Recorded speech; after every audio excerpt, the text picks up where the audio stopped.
విదేశీ తేదీ డిసైడ్ చేశారు. పురితాళ్లంత స్పీడ్గా టేబుల్స్ మీద ఫైల్స్ కదిలితే ఎంత బాగుండేది నా దేశం. భరత్, నీ చివరి కోరుకుంటే చెప్పు. నిజంగా తీరుస్తారా? ఇదిగో, ఈ 4 గోళ్ల మధ్య చావటం నాకు ఇష్టం లేదు. ఇరుకు, ఊపిరాడదు. భగత్ సింగ్ మైదానంలో ఊరి తీయండి, చూస్తారు అందరూ. కనీసం చావులోనైనా నాకు స్వాతంత్రం ఇవ్వండి. జైల్లో ఫోన్ ఉందా? ప్రెసిడెంట్ గారిని రిక్వెస్ట్ చేస్తాను. భగత్ సింగ్ మైదానం ఈ దేశంలో విప్లవం శంఖానాదం చేసిన పవిత్ర స్థలం. భరతం చుట్టానికి ఎవరో వచ్చారు, రమ్మను.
ఎంత ముసల్దాని అయిపోయావమ్మా. ఇన్నేళ్ళు నువ్వెక్కడున్నావో ఎలా ఉన్నావో తెలియక తల్లడిల్లిపోయాను. నీ ఆచూకీ తెలుసుకునేసరికి అన్నీ తెంచుకుని వెళ్ళిపోతున్నావేరా. ఎందుకమ్మా ఏడుస్తున్నావు?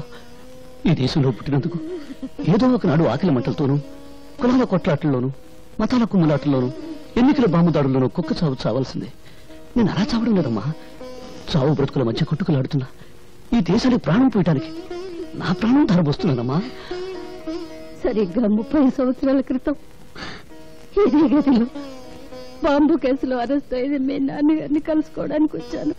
అప్పుడు నువ్వు నా కడుపులో ఉన్నావురా. నిజంగానా? నేను ఇక్కడికి 2సారి వచ్చానా?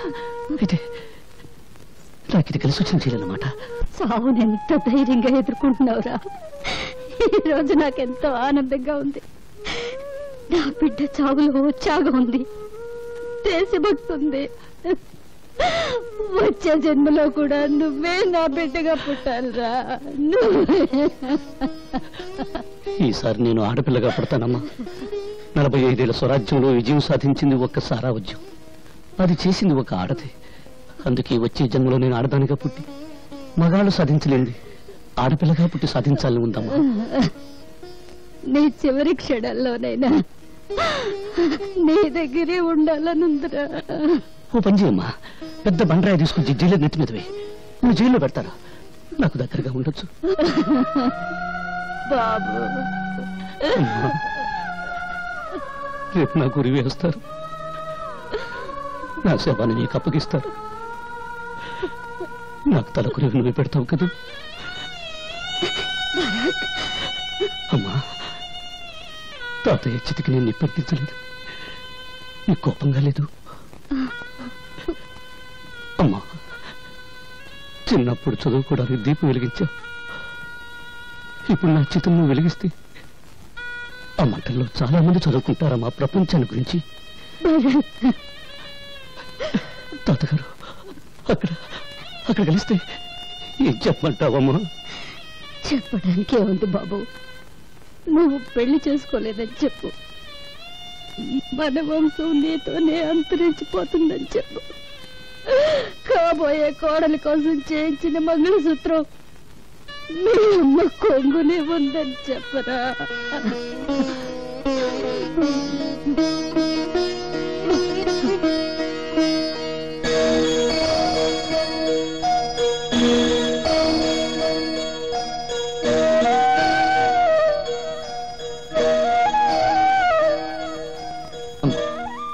ఈ అమ్మాయి పేరు స్వాతి, పేపర్ పులి. జీవితంలో ఏ సుఖానికి సౌభాగ్యానికి నోచుకుని దాన్ని ఏమని ఆశీర్వదించనమ్మా. 10 కాలాల పాటు పశువు కుంకాలతో చల్లగా వర్తిల్లు. వద్దులేదే, ఈ ఉరికమే అడ్డొచ్చింది. నన్ను పెంచిన తండ్రి ఈ అమ్మాయిని పెళ్లి చేసుకుని ఒకటే గొడవ చేసేవాడు. స్వాతి, మా అమ్మ తనకు కాబోయే కోడల కోసం ఈ తాళిబొట్టు చేయించి పెట్టుకుంది. పాపం మా అమ్మ కొరికి తీరకుండా నీకు అభ్యంతరం లేకపోతే మా అమ్మ కోడలిగా ఒక్కరోజు ఉంటావా?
ఏమిటి అందరూ అలా చూస్తున్నారు?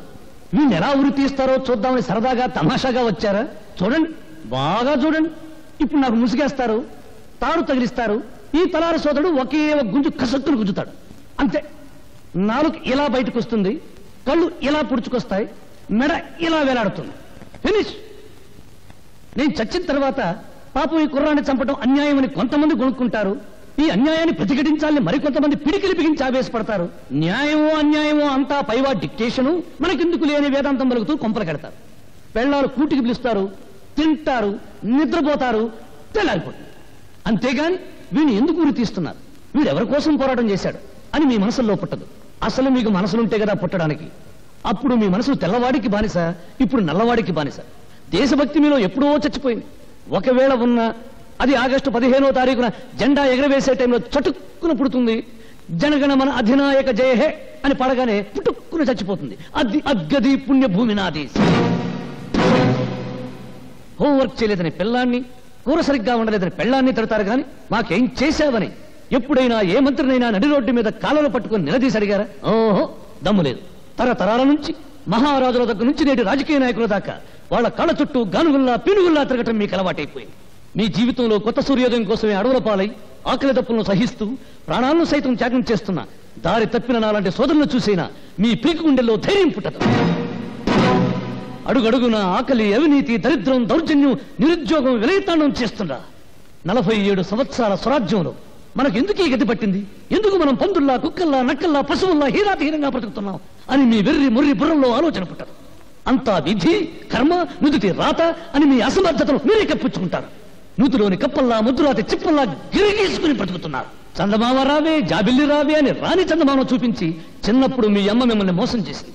ప్రణాళికలు రావే, ప్రాజెక్టులు రావే, తెల్ల పంచదార కార్డుకు బంగారం రావే అని నాయకులు మిమ్మల్ని మోసం చేస్తూ పాడే పాటలు వింటారు, ముద్ద రేస్తారు. 5 సంవత్సరాలు బొటరు వేలు నోట్లో పెట్టుకుని చిక్కుంటారు. ఆ తర్వాత వాళ్ళు చేసే మోసాలు, దోపిడీలు మీరు కనిపెట్టుకున్నా ఉండడం కోసం మీకు చిన్న పని పెడతారు. ఏమిటా పని? నేను హిందువుని, నేను ముసల్మాన్, నేను క్రిస్టియన్, నేను బ్రాహ్మణుని, నేను రెడ్డిని, నేను చౌదరిని, నేను కాపుని, నేను హరిజనుని, నేను ఉత్తర హిందుస్థాన్, నేను దక్షిణ హిందుస్థాన్ అని మీలో మీరు రెచ్చగొట్టుకునేలా చేస్తారు. ఎక్కడ నీ పుణ్యభూమి, ఎక్కడ నీ దేశం? 1వ క్లాసు పిల్లాడు చదువుతాడు. నన్నయ బ్రాహ్మణ కులమన పుట్టెను, గాంధీజీ గుజరాతీ కోమటి, అంబేద్కర్ హరిజనుడు. ఎవడడిగాడండి వీళ్ళ కులం దేశానికి నూరి పుయ్యమని? ఇవన్నీ వాగితే నేను పిచ్చోడు. పొరపాటుని మీలో ఎప్పుడైనా దేశభక్తి అనే ఆవేశం పుడితే దాని మీద నీళ్లు చల్లడం చాలా తేలిక. ఇప్పుడు చార్మినార్ ఉన్న చోట శ్రీకృష్ణుడు ఆవులను మేపాడంటే చాలు, ఫినిష్.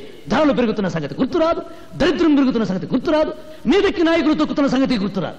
శ్రీకృష్ణుడు, ఆవులు, చార్మినార్ ఫలోమని పరిగెత్తుకుంటూ వెళ్తారు, ఒకరికొకరు నలుక్కుని చేస్తారు. జయ హే పుణ్యభూమి నా దేశం. ఒక్కసారి బాగా ఆలోచించుకోండి. బ్రిటిష్ వాళ్ళను వెళ్ళగొట్టడానికి ఈ దేశంలో కాలిన బస్సుల కన్నా, తగలబడిన ఆఫీసుల కన్నా, చచ్చిన మనుషుల కన్నా 47 ఏళ్ల స్వాతంత్రంలో మన రాజకీయాల కోసం, మన వర్గాల కోసం, మన కులాల కోసం తగలబెట్టుకున్నదే ఎక్కువ.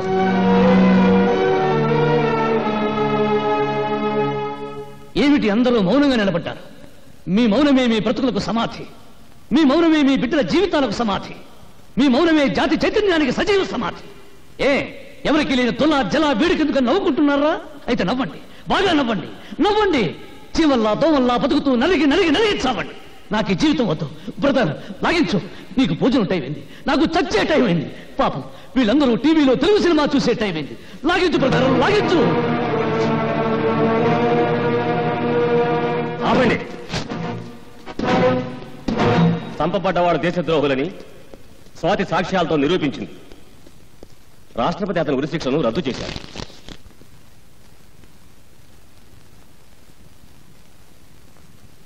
Stop it.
విప్లవం అరుణోదయం లాంటిది.